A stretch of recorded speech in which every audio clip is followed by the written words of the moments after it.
Much.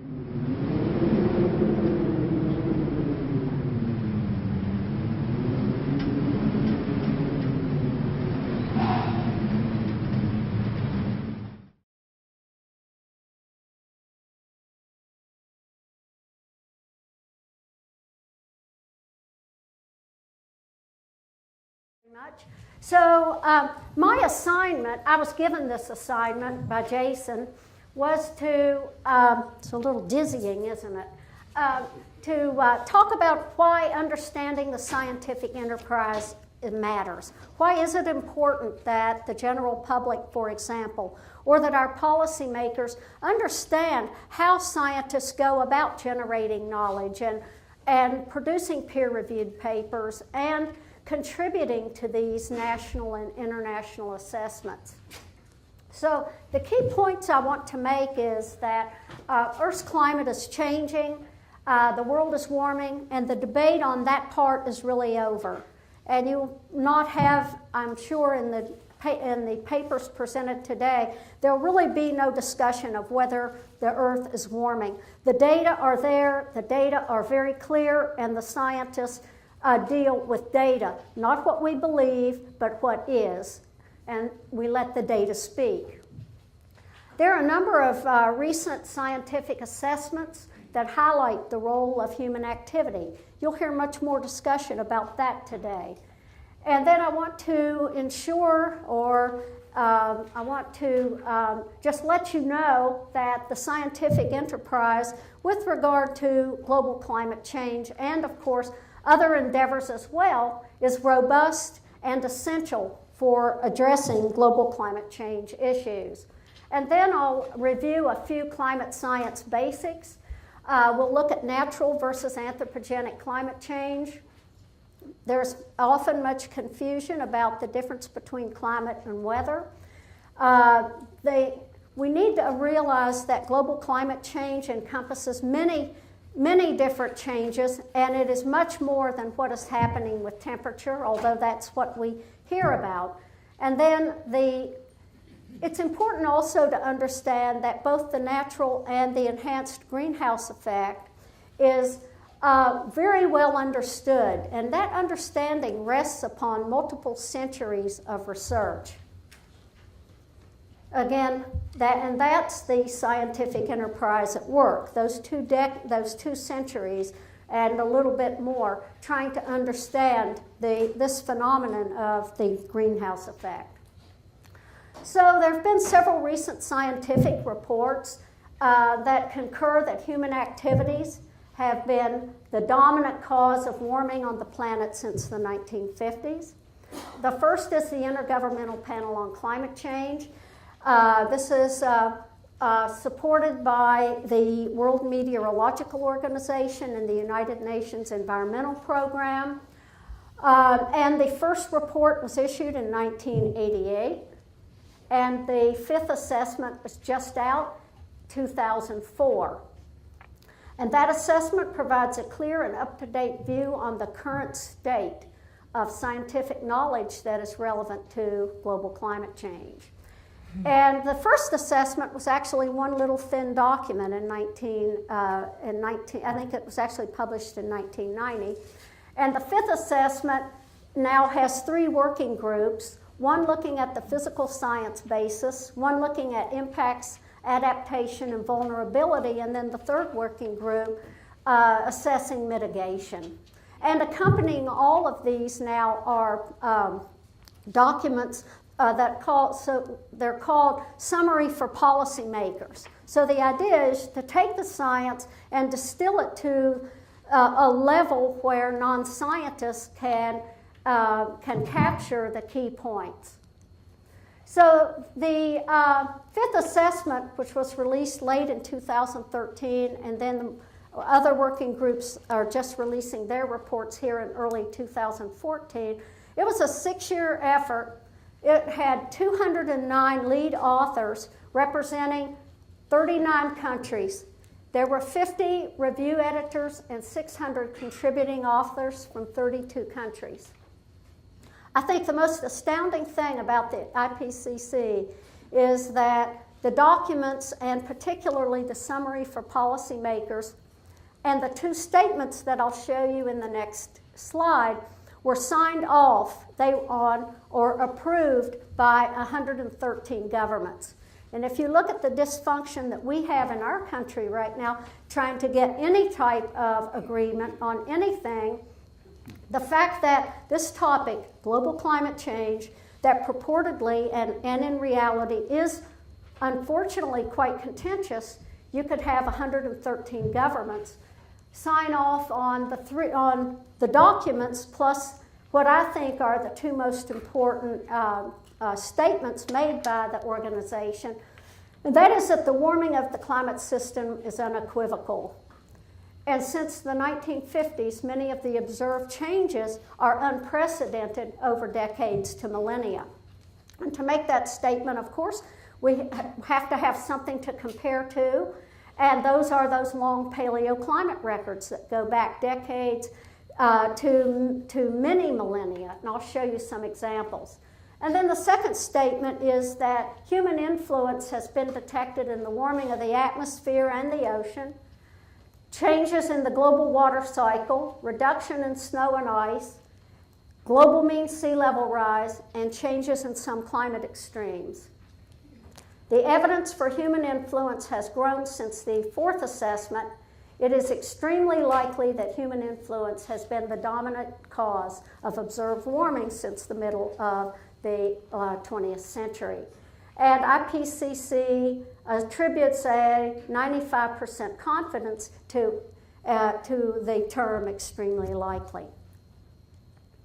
So one of the outcomes, one of the scientific outcomes from IPCC that I think is most compelling is the modeling experiment that I'll discuss here in a second. But as we talk about this, I want you to realize that what goes into just putting out this one graphic is a tremendous amount of scientific understanding that has built up over well over a century.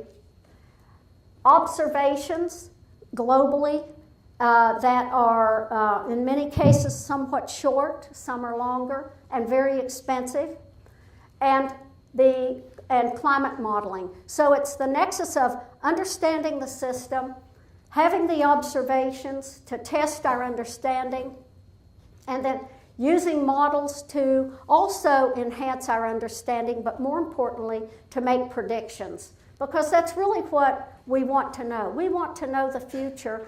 The past has already been revealed, at least for the observational period. Of course, if you want a million-year-long record, then you have to go to the paleoclimate histories. So what we have here is the solid line represents the observations of global surface temperature. They're shown here as just deviations from a long-term mean, a 30-year mean, which is called the climatological mean. And then models have been forced, the current climate models have been forced with natural factors only. I'll talk about those in the next couple of slides, or in a few minutes. And what you get if you hindcast, in other words, you already know the answer, and you're asking the models to tell you the answer, you can see that the models do not do a very good job prior to about 1950. But if we add in the human factors that also are well known to force the climate system, then the models can hindcast the observations very robustly. Now, a second document that recently was released is called Climate Change Evidence and Causes. And this was put out by the U.S. National Academy of Science and Britain's Royal Society. And they state that climate change is one of the defining issues of our time. And they state that it is now more certain than ever, based on many lines of evidence, not just temperature, that humans are changing Earth's climate. The atmosphere and oceans have warmed. Arctic sea ice is strongly declining in summer. Arctic sea ice is becoming thinner and it's becoming younger. The younger ice is more vulnerable. That's why the thinking is that the decline in summer sea ice will increase in subsequent years. And then climate variability is increasing. In other words, we're seeing more extremes within the climate system. And this is exactly what the IPCC models have been telling us that we should expect since the third assessment. And these assessments come out every 5 to 7 years. So this is not a new enterprise. This is a sustained multi-decadal enterprise. And then the third assessment, or document that came out last week, Lonnie alluded to it, Climate Change Impacts in the United States. This is the third U.S. National Assessment. That was prepared by the National Science and Technology Council, and that council sits under the White House Office of Science and Technology Policy, and the U.S. Global Climate Change Program. The U.S. Global Climate Change Program has been around since 1986. I was on the Academy Committee that actually prepared a document that said the United States needs a U.S. Global Climate Change Program. So again, this is not a new enterprise. And this document is actually the motivation for this, for this event. A number of months ago, we knew that this document would be released, and people are interested in climate change, but they're most interested in, as Lonnie pointed out, what does it mean for me? What does it mean for my county, my city, my state, or my region? And that's what these the U.S. assessment attempts to get at, are these regional changes. All of these are freely available online, and I encourage you to look at those. So let's talk for a minute about the scientific enterprise. It provides critical foundational information that's needed to make difficult decisions regarding mitigation and adaptation policies.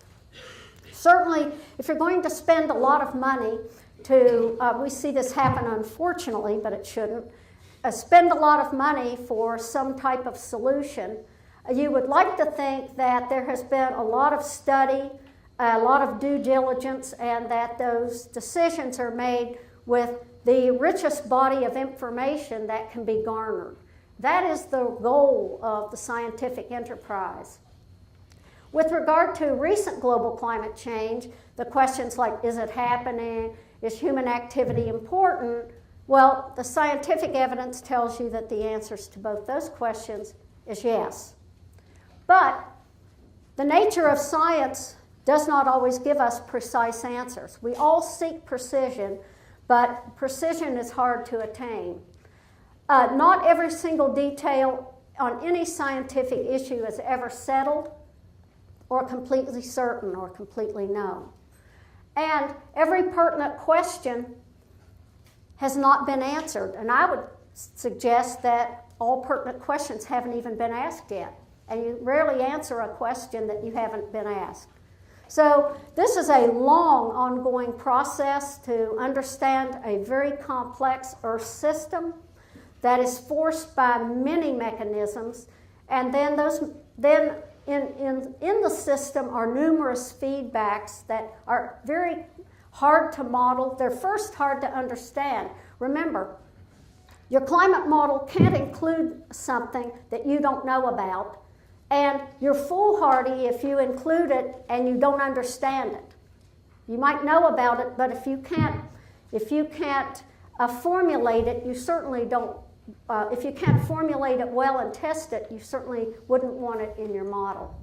So science is a process in which answers are sought and information builds over time with observations, modeling, and hypothesis testing. And this is the way science works. We put forth an hypothesis, and as scientists, the scientific and use of the scientific process says, what we have to do is try to disprove our hypotheses. And scientists work continually at hypothesis testing. You throw out the bad ones and you pick up the good ones and you move forward with those. For global climate change, scientific evidence continues to be collected around the world. We need those observations, but they're expensive, and federal budgets are actually cutting back on observations. Assumptions and results about climate change are continuously analyzed and tested. So they're analyzed, they're tested, and then the goal is to have the most robust results available in the peer-reviewed journal. For scientists, that is the gold standard. Does your information withstand peer review, and is it acceptable for broad dissemination in a peer-reviewed journal? Some areas of active debate and ongoing research right now include, so this is where there's a lot of energy in the climate community, looking at this link between the heat content of the ocean and the rate of warming in the atmosphere. And in a minute I'll mention the fact that it's been observed that the rate of slowing in the last 7 or 8 years, the rate of warming in the last 7 or 8 years has slowed down. And scientists are scrambling to try to understand this. The one thing that the scientists will tell you is it doesn't mean that global climate change is not still happening. And one of the mechanisms, it's thought that some of that atmospheric heat energy is actually being taken up by the ocean. Another area of inquiry is how much warming will we expect in the future? But as I mentioned, it's much more than that. How much precipitation? Where will we have more precipitation? Where will we have less? And then the connections between climate change and extreme weather events. That is a very hot topic now. Lonnie showed you the slides of the floods, the fires, etc. One thing to remember is you cannot point to any single hurricane, any single fire, any single flood or storm surge and say, evidence of global climate change. If you do that, you really are stepping outside the purview of science. But what science tells us is that if we see an increase in the frequency of these events or the intensity of these events, then we very likely have a link. We have an indication. I don't know what's going on. We have an indication that there is some imbalance in the system, and part of that is very likely associated with global climate change. So let's review some of the climate science basics. First, the climate on the Earth has varied over the Earth's history. And the climate system is a balance of the various forces that are both natural and anthropogenic. Of course, the anthropogenic forcings are relatively new. Remember, humans only began to conduct agriculture 9,000 years ago. Our ability to impact the climate system arguably may have extended back 5,000 years, or may have, our impact may have just be isolated to the last 1,000 years or so. But the natural mechanisms that cause climate changes, the climate to change, would be a change in solar output, changes in the amount of volcanic aerosols in the atmosphere. Volcanic aerosols don't stay in the atmosphere very long, so that's a very short-term and sporadic forcing. And then we've got this internal variability in the coupled ocean-atmosphere system. And Lonnie alluded to the El Nino Southern Oscillation. These systems are not well understood. And all of these are foci for intense investigation, ongoing investigation. The monsoon systems, absolutely critical to bring moisture to South Asia, for example. When monsoons fail, you have a lot of stress, and as Lonnie showed you, an example in the late 1700s, massive death. And the North Atlantic Oscillation is very important for climate variability around the western side of Europe and the eastern side of the U.S., in other words, around the North Atlantic Basin. But there are human factors that influence climate as well. changes in the concentration of greenhouse gases, and Lonnie's already shown you this, changes in aerosols and particles. So for example, if we burn fossil fuel, say coal, and we don't have scrubbers, we essentially put sulfur gases into the atmosphere. Those get converted to sulfate aerosols, and we know that sulfate aerosols are highly reflective. They actually reduce the temperature of the planet, and we know this from just observing natural occurrences of volcanic eruptions. In 1991, Mount Pinatubo erupted, and the Earth was actually setting temperature records at that time. And the sulfate from Mount Pinatubo was sufficient to cool the globally average temperature for several years. And then if we, for example, burn biomass, we'll produce black carbon or black particles, which absorb solar radiation and tend to have a heating effect. And then there are changes in the reflectivity or the albedo of the Earth's surface, and also the hydrologic cycle. Think about all the changes if you take a forest and turn it into a meadow, or you take a farmland and you cover it with asphalt. Everything about that environment changes. So just to give you an example, Lonnie alluded to, he showed you the 1,000-year history of CO2 concentration. Here, the longest or the oldest ice core drilled to date comes from East Antarctica at Dome C. And for those of you up front, you might be able to see the slide here that shows these bubbles. And you can actually extract the air from those bubbles, use a mass spectrometer, and measure the gaseous composition. And you can do that back over time. So here, this is a 800,000-year record, so just short of 1 million years.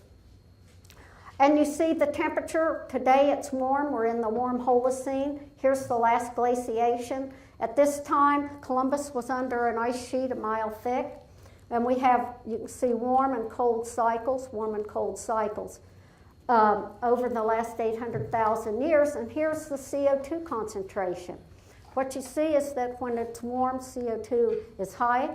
And when it's cold, or when we have glacial stages, the CO2 is low. And this is where we are today. Lonnie mentioned that. You can see that over the last million years, or nearly a million years, there's no analog. There's no analog in the natural system for CO2 at 400. But the Intergovernmental Panel on Climate Change says if we continue on the current path, which is called the business as usual path, CO2 concentration will probably range from 800 to about 1,100 parts per million by volume. Got to get a drink. All right, maybe. Sorry. Now, but one thing that we need to remember, and I think a lot of the general public doesn't realize, is that carbon dioxide stays in the atmosphere for decades to millennia. So there's a perception that, if we can push as hard as we can and get to zero emissions, that everything will be all right.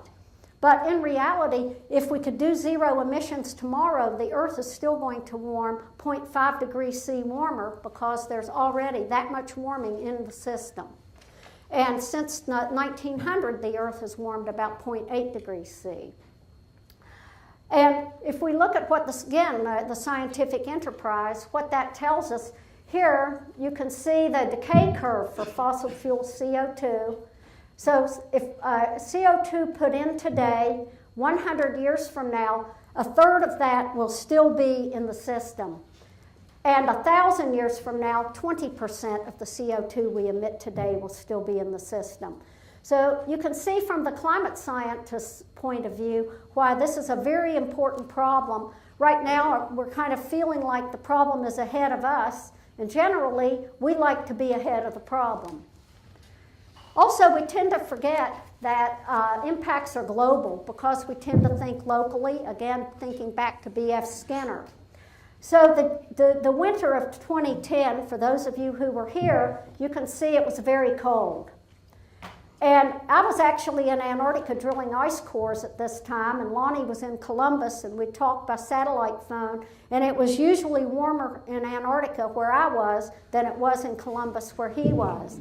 And the perception is this was a really cold, this was a very cold winter. But in reality, if you look globally, it was the second warmest winter on record. January 2014, again, very cold for us, and it was the fourth warmest January. We cannot look at individual cold seasons, cold months, or events and think that those are indicative of global climate change. It's a much bigger problem. The next thing I want to just quickly go over is it's important to realize the difference between climate and weather. Climate is the 30-year average of weather. So the fact that it's raining today is weather. If we were to take a 30-year average of the precipitation in or what month are we? May. So 30 months of May and average that, we would have the climatology in terms of precipitation for Columbus. But today isn't indicative of Columbus's climate. But I think a nice way to think about this is using this little schematic of this man is walking from here to here. It's clear where his path is. He may be going down to the market to pick up a newspaper. And he has a dog here on the leash. And you can see the dog runs over here. Maybe somebody dropped a McDonald's wrapper. And the dog runs over here, and maybe it's a fire hydrant. Here's the dog, and here's the man. And so what we can think of is the dog walker is the climate, and the dog walker is the climate, and the dog is the weather. So the weather can be all over the place, but the climate is steadily changing. And often, because we are so fixated on the short term and the local, we just don't see the global. And so I think it was attributed to Mark Twain. I don't know if it's been proven, the statement that climate is what you expect, weather is what you get. So for Columbus in January this year, we had the January 2014 average temperature was 22.6 Fahrenheit, but the 30-year mean, or the climate for Columbus for January, was 29.7 F. So 7 degrees colder this past January. So your perceptions were right, but that was not the climate of Columbus. That was the weather of Columbus that you experienced. And so it's also important to realize that global climate change involves many different changes. We've focused on the temperature record. One of the things to note is that every successive decade has gotten warmer. Lonnie has pointed that out. And part of this also is this amplification in the Arctic. The Earth is warming more at high northern latitudes than elsewhere due to some very complex feedbacks, such as the ice albedo feedback. And so what we're getting are large and fast changes in the Arctic. This shows the decline of the extent of summer sea ice. This is the 30-year mean, and this is for September 16th, 2012. The lowest on record, 19% below the prior minimum that occurred in 2007. Northern Hemisphere spring snow cover is declining. We have increase in the heat content of the upper ocean. Oceans are absorbing CO2, and as they do so, they become more acidic. Here's CO2 climbing. Here's the partial pressure of CO2 in the surface water. And here is the acidity dropping.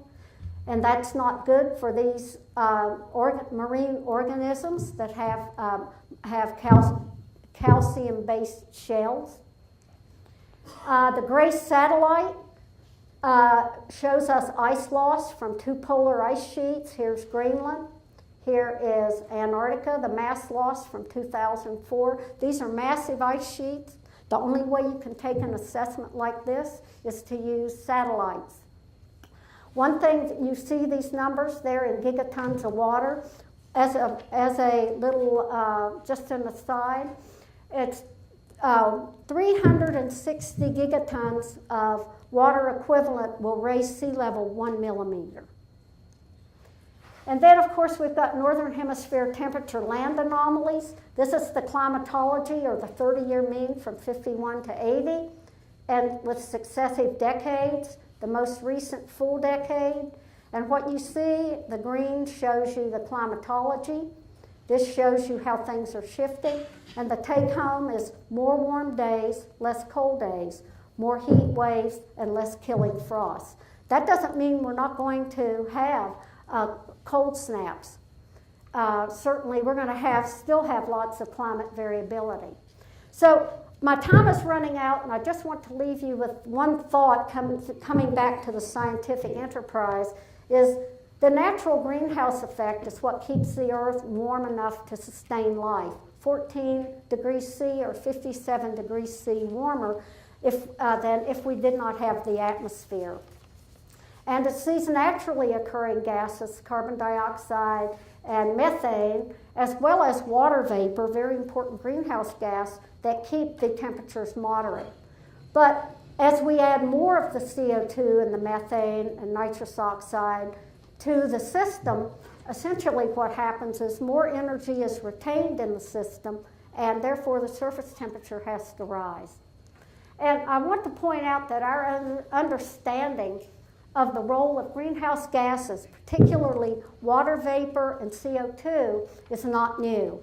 And the understanding extends all the way back to the 18th century with the work of Fourier, and the early 19th century with the work of Tyndall, and then Arrhenius, who made the first calculation that's what would the temperature of the globally average temperature of the planet be if we double CO2, and his calculation was 5 to 6 degrees C, and the IPCC now tells us it is in the range of 2 to 4.5 degrees C.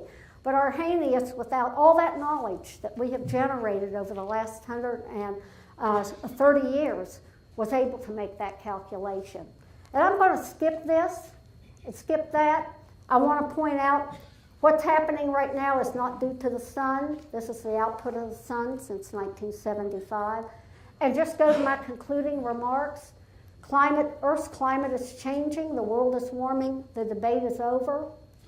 3 recent scientific reports conclude that human activities are now the dominant cause of global scale warming since the middle of the century. The scientific enterprise provides critical information needed to make these difficult decisions that we will have to make regarding adaptation and mitigation. The general public and policymakers need the best scientific information available, but communication between the scientists, and the public and the policymakers can often be challenging. And then we reviewed some of these basics that I think are often misunderstood.